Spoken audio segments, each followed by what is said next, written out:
മാഷിൻ്റെ സ്വന്തം അപ്പു. രചന സംഭാഷണം രുദ്രപ്രിയ. ഭാഗം 14. ആലോചനയോ? ആർക്ക്? അപ്പുവിനോ? നിങ്ങളിത് എന്താ രഘുവേട്ടാ പറയുന്നേ? ഞാൻ പറഞ്ഞത് മലയാളമല്ലേ രാധേ? അതുകൊണ്ടാണ് എനിക്കൊന്നും മനസ്സിലാവാത്തേ. എടി, നമ്മുടെ ചന്ദ്രശേഖരൻ്റെ പ്രഭാ മേഡവുമില്ലേ? ഉവ്വ്, അന്ന് അനീഷിൻ്റെ നിശ്ചയത്തിന് വന്നിരുന്നു. അത് തന്നെ. ഇന്നെന്നെ അത്യാവശ്യമായി കാണണമെന്ന് പറഞ്ഞ് വിളിച്ചിരുന്നു. ചെല്ലുമ്പോഴാണ് അപ്പുവിനൊരു ആലോചനയുമായാണ് വിളിച്ചതെന്നറിയുന്നത്. ആർക്കു വേണ്ടി അപ്പുമോള് ചോദിച്ചത്? സാറിന് 2 മക്കളാണ്. മൂത്തയാൾ വിവാഹം കഴിഞ്ഞ് അങ്ങ് പുറത്താണ്. ബിസിനസ് കാര്യങ്ങളൊക്കെ നോക്കി. ഇത് ഇളയാളിന് വേണ്ടിയാണ്. ഇളയാളെന്ന് പറയുമ്പോൾ അന്ന് നിശ്ചയത്തിന് വന്നിരുന്ന അത് തന്നെ ആ ആള് ദേവദത്ത്. ഇവിടുത്തെ ബിസിനസ്സൊക്കെ നോക്കി നടത്തുന്നത് ദേവനാണ്. ഇടയ്ക്ക് അപ്പുവും സിവിയും കൂടി സൂപ്പർ മാർക്കറ്റിൽ വന്നതിൻ്റെ അന്ന് യാദൃച്ഛികമായി കണ്ടിരുന്നു. അവിടെ സാറിൻ്റെ ഭാര്യയ്ക്കും ദേവനും സമ്മതമാണെന്നാണ് പറഞ്ഞത്. നന്നായി ആലോചിച്ചതിന് ശേഷം മറുപടി പറഞ്ഞാൽ മതിയെന്ന് പറഞ്ഞിട്ടുണ്ട്. രഘുവേട്ട, അതിന് അപ്പുവിന് പ്രായം 18 ആയതല്ലേ ഉള്ളൂ. ഞാനത് അവരോട് പറഞ്ഞു. അവൾക്ക് ഇനിയും പഠിക്കണമെങ്കിൽ എത്ര പഠിപ്പിക്കുന്നതിനും അവർക്ക് ബുദ്ധിമുട്ടില്ല എന്നൊക്കെയാണ് പറയുന്നത്. അതൊക്കെ ശരിയേട്ടാ. എങ്കിലും ഇത്രയും ചെറിയ കുഞ്ഞായിരിക്കുമ്പോൾ തന്നെ വിവാഹം നടത്തണമെന്നാണോ എന്നാണ് ഞാൻ ചോദിച്ചത്. വിവാഹം എന്ന് പറയുന്നത് അതിൻ്റെ സമയത്തങ്ങ് നടക്കും. അവൾക്ക് സമയമായിട്ടിരിക്കുകയാണെങ്കിൽ ഇനി നമ്മൾ എന്തൊക്കെ എതിർത്താലും അത് തന്നെ നടക്കും. മോളുടെ എക്സാമൊക്കെ കഴിഞ്ഞതിന് ശേഷം മാത്രമേ ഇതിനെപ്പറ്റി സംസാരിക്കൂ എന്ന് ഞാൻ സാറിനോട് പറഞ്ഞിട്ടുണ്ട്. നല്ല ബന്ധമാണ് രാധേ. അവളുടെ ഭാഗ്യമാണ് ഇത്രയും നല്ലൊരു കുടുംബത്തിൽ ചെന്ന് കയറാൻ പറ്റുന്നത്. എന്തായാലും നീ ഇത് മനസ്സിൽ വെച്ചിരുന്നാൽ മതി. ഇപ്പോൾ അനീഷിനോടൊന്നും പറയാൻ നിൽക്കണ്ട. അതിൻ്റേതായ സമയത്തിന് നമുക്ക് പറയാം. എനിക്കെന്തോ ഒരു തീരുമാനത്തിലെത്താൻ കഴിയാത്തതുപോലെ. നമുക്ക് ചേർന്ന ബന്ധമാണോ എന്ന് തോന്നിപ്പോവുകയാണ്. സ്വത്തും പണവും കുറച്ച് കുറവാണെങ്കിലും നമുക്ക് ചേരുന്ന ഒരു ബന്ധം മതിയായിരുന്നു. എടി, അവർക്ക് സ്വത്തും പണവും ഒക്കെ ഉണ്ടെങ്കിലും അതിൻ്റേതായിട്ടുള്ള പ്രകടനങ്ങളൊന്നുമില്ല.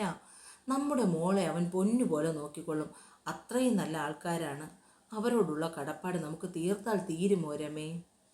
കുറഞ്ഞ രീതിയിൽ ഒരു സൂപ്പർ മാർക്കറ്റ് തുടങ്ങുമ്പോൾ ഞാൻ അനുഭവിച്ച ബുദ്ധിമുട്ടിന് എന്നെ അന്ന് കയ്യും കണക്കുമില്ലാതെ സഹായിച്ചത് ചന്ദ്രൻ സാറാണ്. അത് ഒരു ഈടും നൽകാതെ. അങ്ങനെയുള്ള ഒരു മനുഷ്യൻ ഇങ്ങനെ ഒരു ആലോചനയുമായി വരുമ്പോൾ എനിക്കൊരിക്കലും അത് തള്ളിക്കളയാൻ കഴിയില്ല. അവരുടെ മകൻ്റെ ഭാര്യയായിട്ട് നമ്മുടെ മോളെ ക്ഷണിക്കുന്നത് അതവളുടെ ഭാഗ്യമായി നമ്മൾ കരുതണം. ഇത്രയും നല്ലൊരു പയ്യനെ കിട്ടുന്നത്. ഇപ്പോൾ ഇതിനെക്കുറിച്ച് നീ അപ്പുമോളോടൊന്നും സംസാരിക്കരുത്. അവളുടെ എക്സാമൊക്കെ കഴിയട്ടെ. അതിനുശേഷം നമുക്ക് സമാധാനത്തിൽ അവളോട് കാര്യങ്ങളൊക്കെ ചോദിച്ച് വേണ്ടതുപോലെ ചെയ്യാം. നീ ഇതുവരെ കിടന്നില്ലേ പ്രഭേ? മെഡിസിനൊക്കെ കഴിക്കുന്നതല്ലേ? എന്നെ കാത്തിരിക്കേണ്ടെന്ന് എത്ര തവണ പറഞ്ഞിട്ടുണ്ട് നിന്നോട്? ഞാൻ പറഞ്ഞ കാര്യം എന്തായി ചന്ദ്രേട്ട? എനിക്കതിനെക്കുറിച്ച് അറിയണ്ടേ? അതാണ് ഞാൻ വെയിറ്റ് ചെയ്തത്. ഞാൻ രഘുവിനെ വിളിച്ച് അയാളോട് കാര്യങ്ങളെല്ലാം സംസാരിച്ചിട്ടുണ്ട്. എന്നിട്ട് എന്തായി ചന്ദ്രേട്ട? രഘുവിൻ്റെ ഇഷ്ടക്കുറവ് വല്ലതും ഉണ്ടോ? ഇഷ്ടക്കുറവൊന്നുമില്ലടോ. അയാൾക്ക് വിശ്വസിക്കാൻ തന്നെ പാടായിരുന്നു. നമ്മളോട് ഒരു ബന്ധം ഭാഗ്യമാണെന്നൊക്കെയാണ് പറഞ്ഞത്. അയാൾ എക്സൈറ്റഡ് ആയിരുന്നു പ്രഭേ. നമ്മൾ അയാൾക്ക് ചെയ്തു കൊടുത്ത സഹായങ്ങളൊക്കെ നിരത്തി പറഞ്ഞു. ദേവൻ ഇഷ്ടമാണെന്ന് പറഞ്ഞോ ചന്ദ്രേട്ട? അത് പിന്നെ പറയാതിരിക്കുമോ? ദേവനും തനിക്കും നല്ല താല്പര്യമുണ്ടെന്ന് ഞാൻ പറഞ്ഞു. ദേവൻ വന്നപ്പോൾ തന്നെ ചോദിച്ചു, അച്ഛൻ സംസാരിച്ചോ എന്തായി കാര്യങ്ങളെന്നൊക്കെ. എന്താടോ അയാൾക്ക് ഇത്രയും എക്സൈറ്റ്മെൻറ്റ്? ഇതിനു മുമ്പ് ഇങ്ങനെയൊന്നും ഉണ്ടായിട്ടില്ലല്ലോ. എത്രമാത്രം കുട്ടികളെ കാണിച്ചു കൊടുത്തിട്ടുണ്ട്, എത്രമാത്രം പേര് അയാളുടെ പുറകെ നടന്നിട്ടുണ്ട്. അന്നൊന്നുമില്ലാത്തതാണോ? ചന്ദ്രേട്ടൻ ആ മോളെ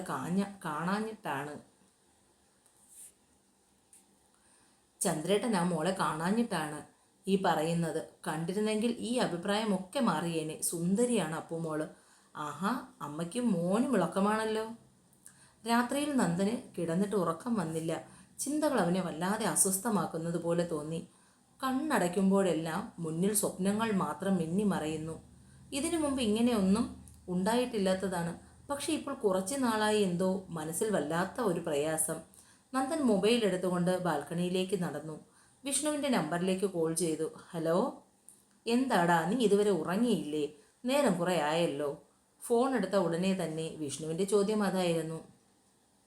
ഉറങ്ങാൻ കഴിയുന്നില്ല, മനസ്സാകെ അസ്വസ്ഥമാണ്. അവൻ്റെ ശബ്ദത്തിലെ ഇടർച്ച വിഷ്ണുവിന് മനസ്സിലായി. എന്തു പറ്റിയടാ?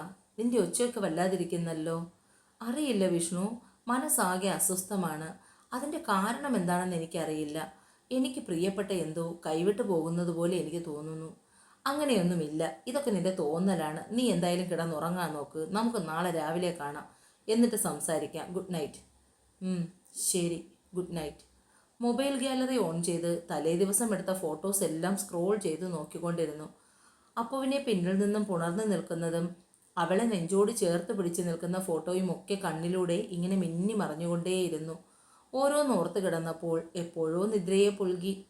സ്കൂളിൽ പോകാൻ രാവിലെ ഇറങ്ങുമ്പോഴാണ് വിഷ്ണുവും അമ്മയും കൂടി വരുന്നത്. നന്ദനെ കണ്ടതും വിഷ്ണുവിൻ്റെ അമ്മ ഹൃദ്യമായി ചിരിച്ചു. എത്ര ദിവസമായി നന്ദ നിന്നെ അങ്ങോട്ട് കണ്ടിട്ട്? അമ്മയെ മറന്നുപോ നീ? ഇല്ലമ്മേ, നേരം കിട്ടാഞ്ഞിട്ടാണ്. പരീക്ഷയുടെ തിരക്കുകളൊക്കെയാണ്. പോർഷൻസ് ഒക്കെ ഒരുപാട് കവർ ചെയ്യാനുണ്ട്. ഈ തിരക്കൊക്കെ കഴിയട്ടെ, ഞാൻ ഒരാഴ്ച അവിടെ വന്ന് അമ്മയോടൊപ്പം നിൽക്കും. പിന്നെ എന്താണ് രാവിലെ ഒരു മുന്നറിയിപ്പും കൂടാതെ ഒരു വിസിറ്റ്?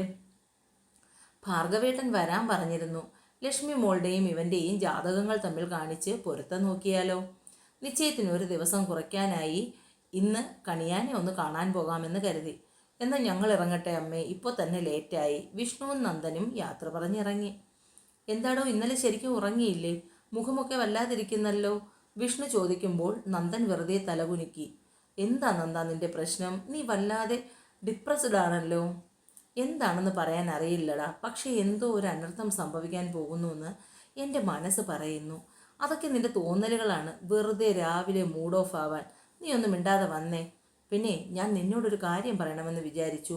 ആ വിനയമാഷിന് സാവിത്രി ടീച്ചറിനോട് എന്തോ ഒരു പ്രത്യേകതയുള്ളതുപോലെ എനിക്ക് തോന്നി. എനിക്ക് തോന്നിയതാണോ എന്നറിയില്ല.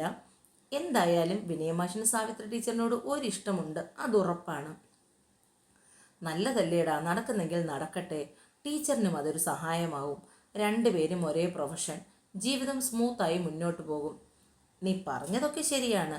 ജീവിതം സ്മൂത്തായി മുന്നോട്ട് പോവുകയൊക്കെ ചെയ്യും. പക്ഷേ സാവിത്രി ടീച്ചറിൻ്റെ മനസ്സിൽ എന്താണെന്ന് അറിഞ്ഞിട്ട് പോരെ വിനയമാഷി സ്വപ്നം കാണുന്നത്? വിഷ്ണു അത് പറഞ്ഞിട്ട് നന്ദനെ നോക്കുമ്പോൾ അവൻ്റെ മുഖം വലിച്ചു കയറ്റി വെച്ചിരിക്കുന്നു. നീ മുഖം വലിച്ചു കയറ്റാൻ പറഞ്ഞതല്ല, ഞാൻ സത്യം പറഞ്ഞെന്നേ ഉള്ളൂ. അവരുടെ മനസ്സിൽ ഇപ്പോഴും നിന്നോടുള്ള ആ ഒരു അടുപ്പം വിട്ടിട്ടില്ല. ഒന്നുമില്ല എന്ന് അഭിനയിച്ച് കാണിക്കാൻ വേണ്ടി ആ പാവം ഒരുപാട് ശ്രമിക്കുന്നുണ്ട്. പക്ഷെ ചിലപ്പോഴെങ്കിലും അത് ഫലിക്കാതെ വരുമ്പോഴാണ് നമ്മളൊക്കെ ശ്രദ്ധിക്കുന്നത്. കുറച്ചുകൂടി സമയം അവർക്ക് വേണമായിരിക്കുന്നെന്താ. രാവിലെ ദേവ ബ്രേക്ക്ഫാസ്റ്റ് കഴിക്കാൻ ഡൈനിങ് ടേബിളിൽ എത്തുമ്പോൾ നിറഞ്ഞ പുഞ്ചിരിയുമായി പ്രഭ അവനെ കാത്തിരുന്നു. ദേവ വന്നിരുന്നപ്പോൾ പ്രഭ അപ്പവും സ്റ്റൂവും അവന് വിളമ്പി നൽകി. ഇന്നെന്താണ് അമ്മയുടെ മുഖത്ത് ഇത്രയും സന്തോഷം? ദേവാ, അച്ഛൻ ഇന്നലെ രഘുവിനെ കണ്ടായിരുന്നു. അപ്പുവിൻ്റെ കാര്യം രഘുവിനോട് സംസാരിച്ചു. അയാൾക്ക് കേട്ടപ്പോൾ വലിയ അമ്പരപ്പായിരുന്നു. മോളുടെ പഠിത്ത കാര്യമൊക്കെ സംസാരിച്ചു. +2 എക്സാം വരാൻ പോവുകയാണ്. അത് കഴിഞ്ഞതിന് ശേഷം ഒരു തീരുമാനം അറിയിക്കാം എന്നൊക്കെയാണ് പറഞ്ഞത്. ദേവ എല്ലാം കേട്ട് തല കുലുക്കി. അമ്മ അച്ഛനോട് പ്രത്യേകം പറയണം, ഈ കടപ്പാടിൻ്റെ പേരിൽ ഈ ബന്ധത്തിലേക്ക് വരരുതെന്ന്. ആ കുട്ടിയുടെ പൂർണ്ണ സമ്മതമുണ്ടെങ്കിൽ മാത്രം മതി ആലോചനയുമായി മുന്നോട്ട് പോകുന്നത്. ഞാനത് നേരത്തെ തന്നെ അച്ഛനോട് പറഞ്ഞിട്ടുണ്ട്. ഞാൻ പറയുന്നതിന് മുമ്പേ തന്നെ അച്ഛൻ രഘുവിനോട് ആ കാര്യത്തെപ്പറ്റി സൂചിപ്പിച്ചിരുന്നു. ദേവ കഴിച്ചു മതിയാക്കി കൈ കഴുകി അമ്മയുടെ അടുത്തേക്ക് വന്ന് കുനിഞ്ഞു നെറ്റിയിൽ മുത്തി. അതിനുശേഷം ബാഗുമായി പുറത്തേക്ക് പോയി. ഓഫീസിൽ പോയിക്കൊണ്ടിരിക്കുമ്പോൾ എല്ലാം ദേവയുടെ ചിന്ത അപ്പുവിനെ കുറിച്ചായിരുന്നു. അങ്ങനെ പറയത്തക്ക ഭംഗിയൊന്നുമില്ല, കുറുമ്പിയാണ്. അതാണ് ഏറ്റവും കൂടുതൽ ഇഷ്ടപ്പെടുന്നത്.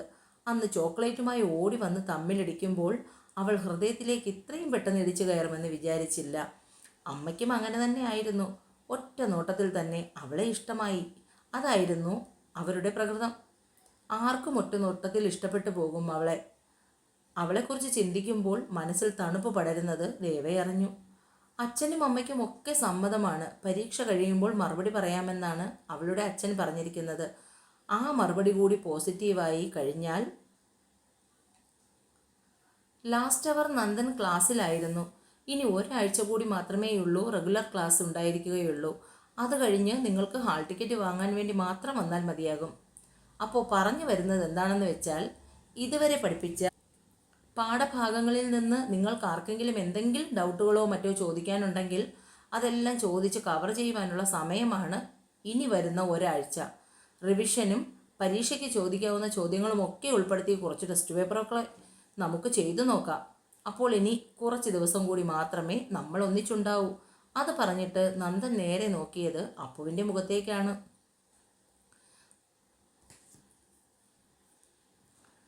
അവൻ പതിയെ കണ്ണുകൾ ചിമ്മി കാണിച്ചു. അന്ന് പതിവ് പോലെ ട്യൂഷൻ കഴിഞ്ഞ് തിരികെ വരുമ്പോൾ അമ്മുവിന് പഴയ ഉത്സാഹമൊന്നും ഉണ്ടായിരുന്നില്ല. നന്ദൻ അവളെയും കാത്ത് പീടികപ്പടിയിൽ നിൽക്കുന്നുണ്ടായിരുന്നു. ഇന്നെന്താണ് എൻ്റെ അപ്പുവിൻ്റെ മുഖത്ത് ഇത്രയും വിഷമം? എൻ്റെ മുഖത്തെന്താ ഇത്രയും സങ്കടം എന്ന് നന്ദേട്ടൻ അറിയാഞ്ഞിട്ടാണോ ഈ ചോദിക്കുന്നത്? എന്താടി പെണ്ണെ മുഖം വലിച്ചു കയറ്റി വെച്ചേക്കുന്നേ? സ്കൂളിൽ വെച്ച് നന്ദേട്ടനെ എനിക്ക് കാണാൻ പറ്റില്ലല്ലോ, അതിനാണോ മുഖം ഇങ്ങനെ വീർപ്പിച്ച് വെച്ചിരിക്കുന്നത്? ട്യൂട്ടോറിയൽ വെച്ച് കാണാമല്ലോ. ട്യൂട്ടോറിയൽ വെച്ച് വെറും 2 മണിക്കൂർ മാത്രമേ നന്ദേട്ടനെ കാണാൻ പറ്റൂ. പക്ഷെ സ്കൂളിൽ വെച്ചാണെങ്കിൽ അങ്ങനെയല്ല. ഓരോ അവർ കഴിയുമ്പോഴും സ്റ്റാഫ് റൂമിൽ ഇരിക്കുന്ന നന്ദേട്ടനെ കാണുന്നത് എന്താശ്വാസമാണെന്നറിയാമോ? എനിക്ക് സങ്കടം വരുവാ. ഇടയ്ക്കൊന്ന് കാണണമെങ്കിൽ പോലും പറ്റില്ല. വൈകുന്നേരം വരെ കാത്തിരിക്കണം ട്യൂട്ടോറിയലെത്താൻ. അപ്പു ചുണ്ടു ചുളുക്കി. നന്ദൻ അപ്പുവിനെ തൻ്റെ അരികിലേക്ക് ചേർത്ത് നിർത്തി. എന്നെ എപ്പോഴും കാണാൻ പറ്റില്ലെന്ന് മാത്രമാണോ ഈ സങ്കടത്തിൻ്റെ കാരണം? എനിക്കെന്തോ നന്ദേട്ട വല്ലാത്ത സങ്കടം തോന്നുന്നു. ഞാനും നന്ദേട്ടന് മാത്രമായി എവിടെയെങ്കിലും പോകാൻ തോന്നുന്നു. നന്ദേട്ടൻ്റെ ഒപ്പം എവിടെയെങ്കിലും പോയി കുറേ നേരം ചെലവഴിക്കണം, നമ്മുടേത് മാത്രമായി. നന്ദേട്ടൻ്റെ കൈകൾ കോർത്തു പിടിച്ചുകൊണ്ട് നമ്മുടെ മാത്രമായി ഒരു യാത്ര എൻ്റെ മനസ്സിലുണ്ട്. തിരുവല്ലോമലയിൽ പുനർജനി നൂഴൽ, 18 കുന്നുകളും വില്വാദ്രിനാഥ ക്ഷേത്രവും ഭാരതപ്പുഴയുമാണ് തിരുവല്ലോമലയുടെ ചൈതന്യം. നിറഞ്ഞൊഴുകുന്ന നിള കടന്ന് തിരുവല്ലോമലയിലേക്ക് പ്രവേശിക്കുമ്പോൾ നാട്ടുമ്പുറത്തിൻ്റെ കൈവഴികളിൽ തെളിയുകയായി. പരന്നു കിടക്കുന്ന നെൽപ്പാടങ്ങളും ഓടുമേഞ്ഞ വീടുകളും ചായക്കടകളുമാണ് വഴിയോര കാഴ്ച. വില്വാദ്രിനാഥ ക്ഷേത്രത്തിൻ്റെ മതിൽക്കെട്ടുകളുടെ പഴമയുടെ പ്രൗഢി നിറഞ്ഞു നിൽക്കുന്നു. തിരുവല്ലോമലയിൽ നിന്നും പാലക്കാട് റോഡിൽ 2 കിലോമീറ്റർ നീങ്ങിയാൽ റോഡരികിൽ ഒരു ആൽത്തറ കാണാം. അവിടെ നിന്നാണ് പുനർജനിയിലേക്കുള്ള യാത്ര ആരംഭിക്കുന്നത്.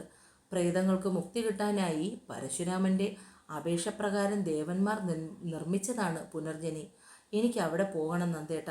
നന്ദേട്ടൻ്റെ കൈപിടിച്ച് വേണം എനിക്കവിടെ കയറാൻ. പുനർജനിയെക്കുറിച്ച് അപ്പു വാതോരാതെ സംസാരിക്കുന്നത് കേട്ട് നന്ദൻ അവളെ തന്നെ നോക്കി നിന്നു. ചിലപ്പോഴൊക്കെ വെറും കുട്ടി പെണ്ണായിരിക്കും. ചിലപ്പോഴുള്ള സംസാരം കേട്ടാൽ ഒരുപാട് പക്വതയുള്ളതുപോലെ തോന്നും. പുനർജനിയെക്കുറിച്ച് സംസാരിക്കുമ്പോൾ അവളുടെ മുഖത്ത് വിരിയുന്ന ആശ്ചര്യഭാവങ്ങളും സന്തോഷവും എല്ലാം നന്ദൻ കണ്ടുകൊണ്ടിരുന്നു. ഒരിക്കൽ ഞാൻ നിന്നെ കൊണ്ടുപോകും. അന്ന് നീ എൻ്റേത് മാത്രമായിരിക്കും. എൻ്റെ പേരിലുള്ള താലി നിന്റെ കഴുത്തിലും സിന്ദൂരം നിന്റെ സീമന്തരേഖയും ചുവപ്പിക്കും. ഇപ്പോൾ സങ്കടം മാറിയോ എൻ്റെ അപ്പുവിൻ്റെ? ഇല്ല, എനിക്ക് സംസാരിച്ച് മതിയായില്ല. കണ്ടു കൊതി തീർന്നില്ല. കണ്ണു നിറച്ച് മുന്നിൽ നിന്ന് ചിണുങ്ങുന്നവളെ മനസ്സിലാവാതെ നോക്കി നിന്നു നന്ദൻ. കുറച്ചു നേരത്തിന് മുൻപേ പുനർജനിയെക്കുറിച്ച് വാതോരാതെ സംസാരിച്ച പെണ്ണാണ് ഇപ്പോൾ കണ്ണു നിറച്ച് മുന്നിൽ നിൽക്കുന്നത്. നന്ദൻ പാൻറ്റിൻ്റെ പോക്കറ്റിൽ നിന്നും ഒരു പാക്കറ്റ് വെളിയിലെടുത്തു അപ്പുവിൻ്റെ കയ്യിലേക്ക് കൊടുത്തു. ഇതെന്താ മാഷേ, എനിക്കാണോ? അതെ, നിനക്ക് തന്നെയാണ്. പാക്കറ്റിൽ നിന്നും ഒരു മൊബൈൽ പുറത്തേ എടുത്തു അപ്പു. ഇതെനിക്കാണോ മാഷേ? വേണ്ട, എനിക്ക് പേടിയാണ്. ആരെങ്കിലും കണ്ടാൽ. എൻ്റെ അപ്പു, നിന്റെ സങ്കടം കണ്ട് ഞാൻ നിനക്കായി വാങ്ങിയതാണിത്. ആരുടെയെങ്കിലും കണ്ണിൽ പെട്ട് കഴിഞ്ഞാൽ അതോടെ കഥ കഴിഞ്ഞു. എൻ്റെ പൊന്നുമോള്, ഇത് ആരുടെയും കണ്ണിൽ പെടാതെ സൂക്ഷിച്ചുപയോഗിക്കണം. പിന്നെ പ്രത്യേകിച്ച് പറയുന്നത്, ഈ ഫോണിൽ നിന്ന് എന്നെ അല്ലാതെ മറ്റാരെയും നീ വിളിക്കാൻ പാടില്ല. നീ ഇങ്ങനെ ഒരു ഫോൺ ഉപയോഗിക്കുന്നത് എനിക്ക് നിനക്കുമല്ലാതെ മൂന്നാമതൊരാൾ അറിയാനുള്ള ഇടവരരുത്. രാത്രിയിൽ എല്ലാവരും ഉറങ്ങിയതിന് ശേഷം ഞാനൊരു ബെല്ല് തരുമ്പോൾ മാത്രമേ നീ ഇതെടുക്കാവൂ. അതിനു മുമ്പ് നിനക്ക് എന്നോട് എന്തെങ്കിലും അത്യാവശ്യം പറയാനുണ്ടെങ്കിൽ എനിക്ക് വാട്സാപ്പിൽ ഒരു മെസ്സേജ് അയച്ചാൽ മതി. ഞാൻ നിന്നെ അങ്ങോട്ട് വിളിക്കാം. വൈബ്രേഷൻ മാത്രമേ ഇടാവൂ. റിംഗ് ടോൺ ഇട്ട് വയ്ക്കരുത്. പറയുന്നതെല്ലാം മനസ്സിലാവുന്നുണ്ടോ എൻ്റെ അപ്പൂന്? ഞാൻ ഇതിൻ്റെ സെറ്റിങ്സ് എല്ലാം ചെയ്ത് വച്ചിട്ടുണ്ട്. എൻ്റെ വാട്സാപ്പ് നമ്പറും ഇതിൽ ആഡ് ചെയ്ത് റെഡിയാക്കി വെച്ചിട്ടുണ്ട്. അപ്പോൾ പിന്നെ നമുക്ക് ആദ്യമായി ഒരു സെൽഫി എടുത്ത് കളയാം. നന്ദൻ അപ്പുവിനെ ചേർത്ത് പിടിച്ച് ഒരു സെൽഫി എടുത്തു. ആ ഫോട്ടോ തന്നെ വാൾപേപ്പറായി ഇടുകയും ചെയ്തു. ഇതിൽ 1 വർഷത്തേക്കുള്ള പ്ലാൻ ഞാൻ ചാർജ് ചെയ്ത് വെച്ചിട്ടുണ്ട്. ഇനി എന്നോട് സംസാരിച്ചില്ല, കണ്ടില്ല എന്നുള്ള പരാതിയൊന്നും വേണ്ട. എപ്പോൾ കാണണമെന്നും സംസാരിക്കണമെന്നും തോന്നുന്നു അപ്പോൾ വിളിച്ചാൽ മതി. അവൾ ഫോൺ വാങ്ങി ഭദ്രമായി ബാഗിനുള്ളിലേക്ക് വെച്ചു. എന്നാൽ പിന്നെ ഇനി പോകാമല്ലോ അല്ലേ? പോകാം. അതെന്തൊരു പോക്കാടോ? ഞാൻ ഇത്രയും വലിയ സമ്മാനമൊക്കെ തന്നിട്ട് എനിക്ക് തിരികെ ഒന്നും തരാതെ പോവുകയാണോ? നന്ദൻ അർത്ഥഗർഭമായി അപ്പുവിനെ നോക്കി ചിരിച്ചു. അവൻ്റെ ചിരിയുടെ അർത്ഥം മനസ്സിലാക്കിയ അപ്പു നന്ദൻ്റെ അടുത്തേക്ക് വന്ന് അവൻ്റെ കവിളുകളിൽ അമർത്തി ചുംബിച്ചു. 2 പേരും കൈ കുരുത്ത് പിടിച്ചുകൊണ്ട് നടന്നുപോയി. ഒരാഴ്ചയായി അപ്പുവിന് പരീക്ഷ തുടങ്ങിയിട്ട്. നന്ദൻ ആദ്യമേ തന്നെ പറഞ്ഞിട്ടുണ്ടായിരുന്നു, പരീക്ഷ കഴിയുന്നത് വരെ ഫോൺ വിളിക്കുകയോ ഒന്നും ചെയ്യില്ല, പഠനത്തിൽ ഉഴപ്പ് കാണിക്കരുത്, കൃത്യമായി പഠിച്ചു കൊള്ളണമെന്നൊക്കെ. അവൾക്ക് മറ്റൊരു കാര്യത്തിലും ശ്രദ്ധ പോകാതെ പഠിക്കുന്നതിന് വേണ്ടിയാണ്. ഇനി ഒരാഴ്ച കൂടിയുണ്ട് പരീക്ഷ. ഈ രണ്ടാഴ്ചയും അപ്പുവിന് രണ്ട് യുഗം പോലെയാണ് തോന്നിയത്. നന്ദൻ്റെ ശബ്ദമെങ്കിലും ഒന്ന് കേട്ടാൽ മതി എന്ന അവസ്ഥയിലായി അപ്പു. അത് മനസ്സിലാക്കിയപ്പോൾ നന്ദൻ 3-4 വോയിസ് മെസ്സേജ് അവൾക്ക് അയച്ചു. എൻ്റെ അപ്പു, നിന്നെ കാണാതെ ഞാൻ എത്രമാത്രം വിഷമിക്കുന്നുണ്ടെന്ന് നിനക്കറിയാമോ? നിന്റെ ഒച്ച പോലും എനിക്ക് കേൾക്കാൻ ആഗ്രഹമുണ്ട്. പക്ഷേ ഞാൻ അതെല്ലാം വേണ്ടെന്ന് വെച്ചിരിക്കുന്നത് നിന്റെ പഠിത്തത്തിന് വേണ്ടിയാണ്. അവൾ അടുത്ത വോയിസ് പ്ലേ ചെയ്തു. ഇനി 2 ദിവസം കൂടി കാത്തിരിക്കണം. അത് കഴിയുമ്പോൾ പരീക്ഷ കഴിയും. അന്ന് ഞാൻ രാത്രിയിൽ നിന്നെ ഉറപ്പായും വിളിക്കും. അന്ന് നമുക്ക് ഒരുപാട് സംസാരിക്കണം, നേരം വെളുക്കുവോളം. I love you Appu. ഞാനും കാത്തിരിക്കുകയാണ് മാഷേ പരീക്ഷ കഴിയാൻ. എനിക്ക് എൻ്റെ മാഷിനോട് പറയാൻ ഒരുപാട് വിശേഷങ്ങളുണ്ട്. ഒരുപാട് ഇഷ്ടമാണ് മാഷേ അപ്പുവിന് മാഷിനെ. ഐ ലവ് യു മാഷേ. അവൾ ആ മെസ്സേജ് സെൻഡ് ചെയ്ത് മൊബൈൽ മാറ്റി വെച്ചു. അത്രയും മതിയായിരുന്നു അപ്പുവിനെ ആശ്വസിക്കാനും സന്തോഷിക്കുവാനും. രാത്രിയിൽ ഭക്ഷണം കഴിക്കാനിരിക്കുമ്പോഴാണ് അനീഷിൻ്റെ വിവാഹ കാര്യങ്ങളെക്കുറിച്ചുള്ള ചർച്ച തുടങ്ങിയത്. പറ്റുമെങ്കിൽ നമുക്ക് അനീഷിൻ്റെ വിവാഹത്തിൻ്റെ ഒപ്പം തന്നെ അപ്പുവിൻ്റെ വിവാഹം കൂടി നടത്തണം. രഘു പറഞ്ഞു തുടങ്ങിയതും അനീഷും അപ്പുവും അച്ഛനെയും അമ്മയെയും മാറി മാറി നോക്കി. അച്ഛൻ എന്താ ഈ പറയുന്നത്? അപ്പുവിൻ്റെ വിവാഹം നടത്തുന്ന കാര്യമോ? അതിനവൾ കുഞ്ഞല്ലേ, അവൾക്ക് ഇനിയും പഠിക്കണ്ടേ? എൻ്റെ കല്യാണത്തിനൊപ്പം അവളുടെ കല്യാണം നടത്തുന്നത് എങ്ങനെ ശരിയാവും? അമ്മ എന്താ ഇതൊക്കെ കേട്ടുകൊണ്ട് മിണ്ടാതിരിക്കുന്നത്? അനീഷ് കുറച്ച് ദേഷ്യത്തിൽ തന്നെയാണ് അത്രയും സംസാരിച്ചത്. എടാ, അതിന് ഞാൻ പറഞ്ഞതല്ലേ ഉള്ളൂ, അവൾക്ക് പ്രായം 18 കഴിഞ്ഞു. അപ്പോൾ നിന്റെ കല്യാണത്തോടൊപ്പം അവളുടെ കല്യാണം നടത്തിയാൽ കൊള്ളാം എന്നൊരാലോചനയുണ്ട്. കല്യാണം കഴിഞ്ഞാലും പഠിക്കാമല്ലോ, എത്രയോ കുട്ടികൾ അങ്ങനെ പഠിക്കുന്നുണ്ട്. ഒരാൾ എന്നോട് ചോദിച്ചു അപ്പുവിൻ്റെ കാര്യം, അതുകൊണ്ട് ഞാനൊന്ന് പറഞ്ഞെന്നേ ഉള്ളൂ. എന്നാലും അച്ഛാ, അവൾക്ക് വേണ്ടി ഇപ്പോൾ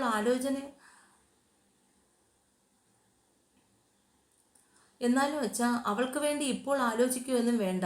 ഒരു 2 വർഷം കൂടി കഴിയട്ടെ. തനിക്ക് ചുറ്റും എന്താണ് നടക്കുന്നതെന്ന് പോലും അപ്പുവിന് ചിന്തിക്കാനുള്ള സമയം കിട്ടിയില്ല. തൻ്റെ വിവാഹം ഇത്ര പെട്ടെന്ന് തന്നെ നടത്തണമെന്ന് അച്ഛന് തോന്നാൻ കാരണം എന്താണ്? ഇതൊക്കെ കേട്ടുകൊണ്ട് അമ്മ എന്താണ് മിണ്ടാതിരിക്കുന്നത്? അമ്മയുടെ മനസ്സിലും ഇനി എൻ്റെ വിവാഹത്തെക്കുറിച്ചുള്ള ചിന്തകളുണ്ടോ? അപ്പു കഴിപ്പ് മതിയാക്കി എഴുന്നേറ്റ് മുറിയിലേക്ക് പോയി. അച്ഛൻ ഇങ്ങനെയൊക്കെ ചെയ്യുമെന്ന് ഞാൻ ഒരിക്കലും വിചാരിച്ചില്ല. അവൾ പഠിച്ചുകൊണ്ടിരിക്കുന്ന കുട്ടിയാണ്.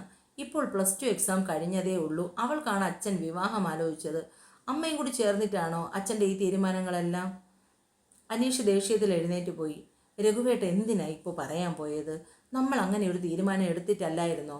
അനീഷിൻ്റെ കല്യാണത്തിനോടൊപ്പം തന്നെ അപ്പുവിൻ്റെ വിവാഹം കൂടി നടത്താമെന്ന് അങ്ങനെ ഇപ്പോൾ പറഞ്ഞതുകൊണ്ടല്ലേ പിള്ളേർ 2 പേരും ദേഷ്യപ്പെട്ട് എഴുന്നേറ്റ് പോയത്? എടി, ഞാൻ മറ്റൊന്നും ഉദ്ദേശിച്ച് പറഞ്ഞതല്ല. പറഞ്ഞ കൂട്ടത്തിൽ അങ്ങ് പറഞ്ഞെന്നേ ഉള്ളൂ. അതിനിപ്പോൾ ഇവർ 2 പേരും ഇങ്ങനെ ദേഷ്യപ്പെടുമെന്ന് ഞാൻ കരുതിയോ? അല്ലെങ്കിൽ തന്നെ എനിക്കും അത് ഒട്ടും സമ്മതമല്ല. അനീഷിൻ്റെ വിവാഹം നമ്മൾ അടുത്ത വർഷം നടത്താൻ തീരുമാനിച്ചിരിക്കുകയാണ്. അപ്പോൾ അപ്പുവിൻ്റെ വിവാഹം കൂട്ടത്തിൽ നടത്തുന്നതെങ്ങനെ? അടുത്ത വർഷം അപ്പുമോക്ക് 19 വയസ്സേ ആവൂ. മുറിയിലേക്ക് വന്ന അപ്പു നേരെ കട്ടിലിലേക്ക് വീഴുന്നു. അച്ഛൻ ഇത്രയും പെട്ടെന്ന് തൻ്റെ വിവാഹകാര്യം സംസാരിക്കാനുള്ള കാരണം എന്താണ്? ഇനി ആരെങ്കിലും അച്ഛനോട് വിവാഹത്തെപ്പറ്റി എന്തെങ്കിലും സംസാരിച്ച് കാണുമോ? അപ്പു മൊബൈൽ കയ്യിലെടുത്ത് നെറ്റ് ഓൺ ചെയ്തു. അപ്പോഴേക്കും നന്ദൻ ഓൺലൈനിലില്ല. മാഷേ, അച്ഛൻ വീട്ടിൽ എൻ്റെ വിവാഹകാര്യം എന്തോ ഇന്ന് പതിവില്ലാതെ സംസാരിച്ചു. അനീഷേട്ടൻ്റെ വിവാഹത്തോടൊപ്പം എൻ്റെ വിവാഹവും നടത്താനും താല്പര്യമുണ്ടെന്ന രീതിയിലാണ് അച്ഛൻ്റെ സംസാരം. അത് കേട്ട് അനീഷേട്ട അച്ഛനോട് ദേഷ്യപ്പെട്ടു. അപ്പുവിനെ ഇപ്പോൾ വിവാഹം കഴിപ്പിക്കുന്നതിന് അച്ഛൻ എന്താ ഇത്രയും ധൃതി എന്നൊക്കെ പറഞ്ഞു. എനിക്കെന്തോ വല്ലാത്ത പേടി തോന്നുന്നു മാഷേ. എനിക്ക് കാണണം മാഷേ. കണ്ടാലേ ഇനി എനിക്ക് മനസ്സമാധാനമുള്ളൂ. അപ്പു വോയിസ് മെസ്സേജ് അയച്ചതിന് ശേഷം നെറ്റ് ഓഫ് ചെയ്തു വെച്ചു. രാത്രിയിൽ നന്ദൻ വളരെ വൈകിയാണ് വീട്ടിലെത്തിയത്. വിഷ്ണുവിനോടൊപ്പം പുറത്തു പോയിരുന്നു. തിരക്ക് കാരണം മൊബൈൽ ഓൺ ചെയ്യാനും മെസ്സേജ് പരിശോധിക്കാനോ സമയമൊന്നും കിട്ടിയില്ല. നന്ദൻ വന്ന ഉടനെ തന്നെ കുളിച്ച് ഫ്രഷായി വന്ന് മൊബൈൽ നെറ്റ് ഓണാക്കി. അപ്പോഴാണ് അപ്പുവിൻ്റെ വോയിസ് മെസ്സേജ് കിടക്കുന്നത് കണ്ടത്. നന്ദൻ വേഗം മെസ്സേജ് ഓപ്പൺ ചെയ്ത് കേട്ടു. അവൾ പറയുന്ന ഓരോ വാക്കുകളും ഇടുത്തി പോലെയാണ് നന്ദൻ്റെ കാതുകളിൽ വീണത്. ഇനി ആരെങ്കിലും എന്തെങ്കിലും അറിഞ്ഞു കാണുമോ? ഇതെന്താ പെട്ടെന്നൊരു വിവാഹാലോചന ഇപ്പോൾ അപ്പുവിന്? അതെന്താ പെട്ടെന്നൊരു? നന്ദൻ ആലോചിച്ചിട്ട് ഒരെത്തും പിടിയും കിട്ടിയില്ല. അപ്പുവിൻ്റെ സംസാരത്തിൽ നിന്ന് കാര്യം സീരിയസ് ആണെന്ന് തോന്നുന്നു. ഇനിയിപ്പോൾ ഇതിൻ്റെ വിശദ വിവരങ്ങൾ അറിയാൻ സമാധാനം കിട്ടില്ലല്ലോ ഭഗവാനെ. നിദ്രാദേവി നന്ദനെയും അപ്പുവിനെയും അന്ന് ഒട്ടും തന്നെ കടാക്ഷിച്ചില്ല.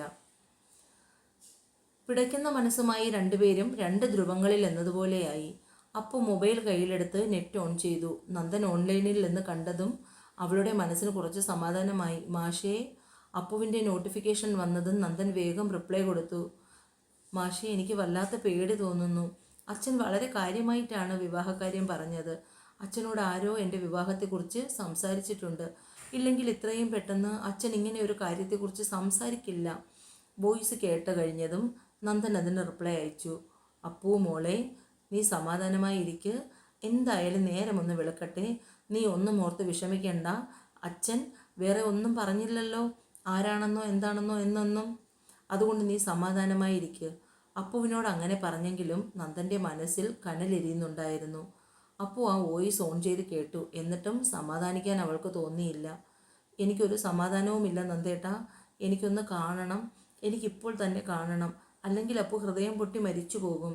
ആ വോയിസിനോടൊപ്പം തന്നെ അപ്പുവിൻ്റെ കരച്ചിൽ ചീളുകളും കൂടി കേട്ടപ്പോൾ നന്ദൻ എന്ത് ചെയ്യണമെന്നറിയാതെയായി. അവൻ വേഗം വിഷ്ണുവിൻ്റെ മൊബൈലിലേക്ക് വിളിച്ചു. എന്താടാ ഈ നട്ടപ്പാതിരാത്രി, നിനക്ക് ഉറക്കമൊന്നുമില്ലേ? ഇപ്പോൾ ഇങ്ങോട്ട് വന്ന് കയറിയതല്ലേ ഉള്ളൂ. പിന്നെ നിനക്ക് എന്താ എന്നോട് പറയാൻ അത്യാവശ്യ കാര്യം? നന്ദൻ ഒറ്റ ശ്വാസത്തിൽ തന്നെ വിഷ്ണുവിനോട് കാര്യങ്ങളെല്ലാം പറഞ്ഞു. എടാ, എനിക്ക് അവളെ ഇപ്പോൾ കാണണം. ഇപ്പോൾ തന്നെ കാണണം. അല്ലെങ്കിൽ എനിക്ക് സമാധാനം കിട്ടില്ല.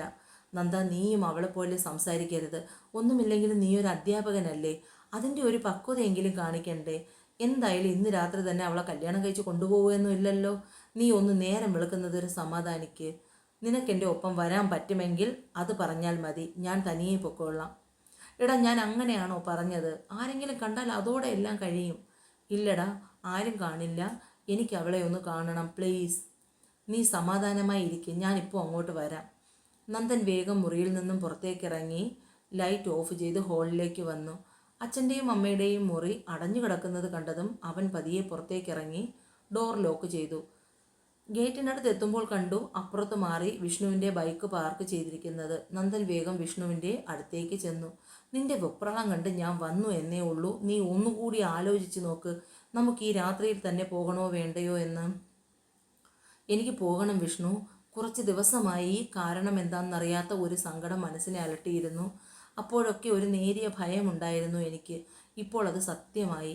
എൻ്റെ അപ്പു, അവളില്ലാതെ എനിക്ക് പറ്റില്ലടാ. പറയുമ്പോൾ നന്ദൻ്റെ കണ്ണുകൾ നിറഞ്ഞു പോയിരുന്നു. ഡാ, നീ ഇത്രയേ ഉള്ളൂ? നന്ദൻ മാഷ്, മോശം. നീ കയറ്. ഇനി നിന്നാൽ വൈകും. വിഷ്ണു ബൈക്കെടുത്തതും നന്ദൻ പിന്നിൽ ചെന്ന് കയറി. നീ എന്തായാലും അവളെ വിളിച്ചൊന്ന് പറഞ്ഞേക്ക് വരുന്നുണ്ടെന്നുള്ള വിവരം. പിന്നെ ഒരു കാര്യം എപ്പോഴേ പറയാം. ബൈക്ക് വെച്ചിട്ട് കുറച്ച് ദൂരെ നിന്ന് കണ്ടാൽ മതി. അവരുടെ കോമ്പൗണ്ടിനകത്ത് കയറിയുള്ള ഒരു പരിപാടിയും നടക്കില്ല. അവിടെ ചെന്നതിന് ശേഷം പിന്നെ അതാണ് ഇതാണ് എന്നൊന്നും പറയാൻ നിൽക്കരുത്. വിഷ്ണു പറയുന്നതെല്ലാം നന്ദൻ ക്ഷമയോടെ കേട്ടിരുന്നു. ഫോണിൽ നോട്ടിഫിക്കേഷൻ വരുന്നത് കണ്ട് അപ്പു ഓപ്പൺ ചെയ്ത് നോക്കി. ഞാൻ നിങ്ങളുടെ വീടിൻ്റെ മുന്നിലുണ്ട്.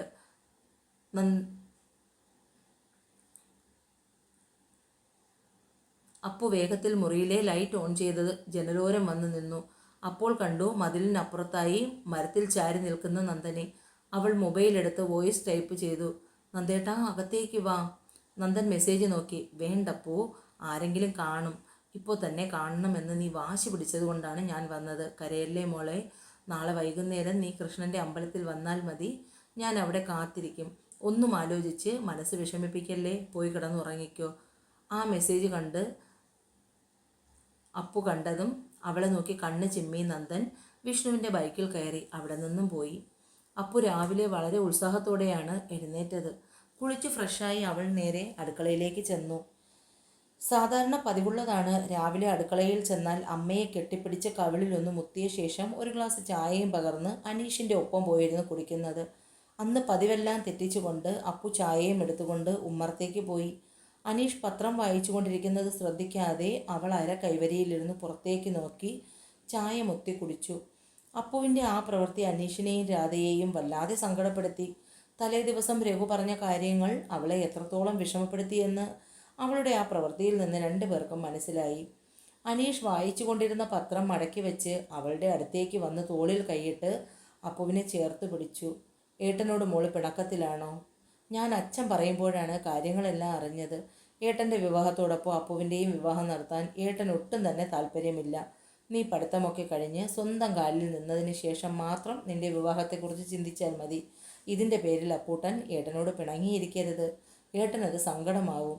നിന്റെ ഇഷ്ടമില്ലാതെ ഒന്നും നടക്കാൻ ഏട്ടൻ കൂട്ടു നിൽക്കില്ല. അപ്പു അനീഷിൻ്റെ നെഞ്ചിൽ മുഖം ചേർത്ത് അതുവരെ പിടിച്ചു നിർത്തിയ സങ്കടം മുഴുവനും അവൻ്റെ നെഞ്ചിലേക്ക് പെയ്തു തോർത്തു. അവളുടെ കണ്ണുനീർ അവൻ്റെ നെഞ്ചിനെ ചുട്ടു പൊള്ളിച്ചു.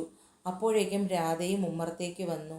ഏട്ടൻ്റെയും അനിയത്തിയുടെയും ആ ഇരിപ്പ് കണ്ടപ്പോൾ തന്നെ കാര്യം പന്തിയല്ലെന്ന് രാധയ്ക്ക് മനസ്സിലായി.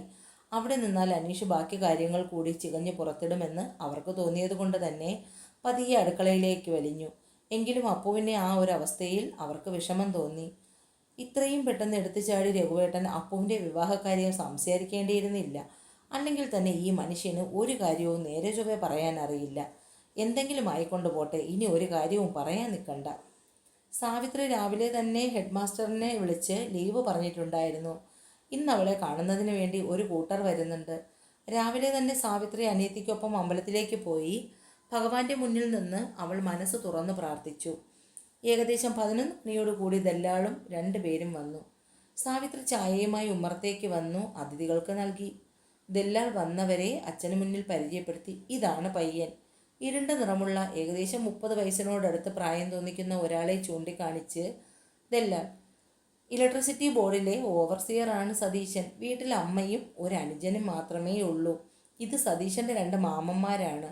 2 പേർക്കും തമ്മിൽ എന്തെങ്കിലും സംസാരിക്കാനുണ്ടെങ്കിൽ ആകാം. സതീശൻ മുറ്റത്തേക്ക് ഇറങ്ങി. അവന് പിന്നാലെ സാവിത്രിയും. മുറ്റത്ത് നിൽക്കുന്ന മാവിൻ്റെ ചുവട്ടിലേക്ക് സതീശൻ നിന്നു. അവന് പിന്നാലെ തന്നെ അല്പം മാറി സാവിത്രിയും. വളച്ചു കിട്ടിയൊന്നും ചോദിക്കാനോ പറയുവാനോ എനിക്കറിയില്ല. സാവിത്രിക്ക് എന്നെ ഇഷ്ടമായെങ്കിൽ തുറന്നു പറയാം. ആരുടെയും നിർബന്ധത്തിന് വഴങ്ങി ചെയ്യാനുള്ളതല്ല വിവാഹം. അതുകൊണ്ട് എന്താണെങ്കിലും ഇപ്പോൾ തന്നെ പറയാം. എനിക്കിഷ്ടക്കുറവൊന്നുമില്ല. അപ്പോൾ ബാക്കി കാര്യങ്ങളുമായി മുന്നോട്ട് പൊയ്ക്കോളാൻ ഞാൻ അച്ഛനോട് പറയട്ടെ? ഹയർ സെക്കൻഡറി സ്കൂളിലെ അധ്യാപക എന്നൊക്കെ പറഞ്ഞു കേട്ടപ്പോൾ ഞാൻ കുറച്ചുകൂടി ഒച്ചയും ബഹളവുമുള്ള ഒരാളെയാണ് പ്രതീക്ഷിച്ചത്. പക്ഷേ ഇവിടെ വന്ന് കണ്ടപ്പോൾ മനസ്സിലായി താനൊരു മിണ്ടാപ്പൂച്ചയാണെന്ന്. ഞാൻ അത്രയ്ക്ക് സംസാരിക്കാത്ത ആളൊന്നുമല്ല. ആവശ്യത്തിന് കാര്യങ്ങളൊക്കെ സംസാരിക്കും. ആഹാ, അപ്പോൾ താൻ മോശക്കാരിയല്ലല്ലോ. സംസാരിക്കാനൊക്കെ അറിയാം. അല്ലെങ്കിലും അത്രയ്ക്ക് പാവമാവാനൊന്നും പാടില്ലടോ. പെൺകുട്ടികൾക്ക് നല്ല ധൈര്യം വേണം ഇക്കാലത്ത്. വളരെ കുറഞ്ഞ സമയത്തിനുള്ളിൽ തന്നെ സതീശൻ നല്ലൊരു സംസാരപ്രിയനാണെന്നും സാവിത്രിക്ക് മനസ്സിലായി. അപ്പോൾ എന്തായാലും ശരി, അച്ഛനോട് ജാതകങ്ങൾ തമ്മിൽ ഒത്തുനോക്കാൻ പറയാം. ജാതകങ്ങൾ ചേർന്ന് കഴിഞ്ഞാൽ പിന്നെ കല്യാണം വേഗത്തിലാക്കുന്നത് കൊണ്ട് കുഴപ്പമില്ലല്ലോ തനിക്ക്. അതോടെ ഇനിയും സമയത്തിൻ്റെ ആവശ്യമുണ്ടോ? അപ്പോൾ തന്നെ അവർക്കൊപ്പം അച്ഛനും കൂടി ജാതകങ്ങൾ തമ്മിൽ ഒത്തുനോക്കി. വളരെ സന്തോഷത്തോടു കൂടിയാണ് അച്ഛൻ തിരികെ വീട്ടിലേക്ക് വന്നത്. ജാതകങ്ങൾ തമ്മിൽ നല്ല ചേർച്ചയുണ്ടായിരുന്നു എന്നും അതുകൊണ്ട് എത്രയും പെട്ടെന്ന് വിവാഹ നിശ്ചയം നടത്താമെന്നുമുള്ള തീരുമാനങ്ങൾ എല്ലാവരും ചേർന്നെടുത്തു. സാവിത്രിക്ക് എതിർപ്പൊന്നുമില്ലാത്തത് കൊണ്ട് കാര്യങ്ങളെല്ലാം വളരെ സന്തോഷത്തോടു കൂടിയാണ് അച്ഛൻ ചെയ്തത്. വരുന്ന ഞായറാഴ്ച രാവിലെ 10:30-ക്കും 11 ഇടയ്ക്കുള്ള ശുഭമുഹൂർത്തത്തിലാണ് ജാതക കൈമാറ്റം. അടുത്തുള്ള ഓഡിറ്റോറിയം വരെ ബുക്ക് ചെയ്തു. എന്നെ വായിക്കുകയും കേൾക്കുകയും ചെയ്യുന്ന എൻ്റെ പ്രിയ കൂട്ടുകാർ ചാനൽ സബ്സ്ക്രൈബ് ചെയ്തുകൂടി സഹായിക്കണേ.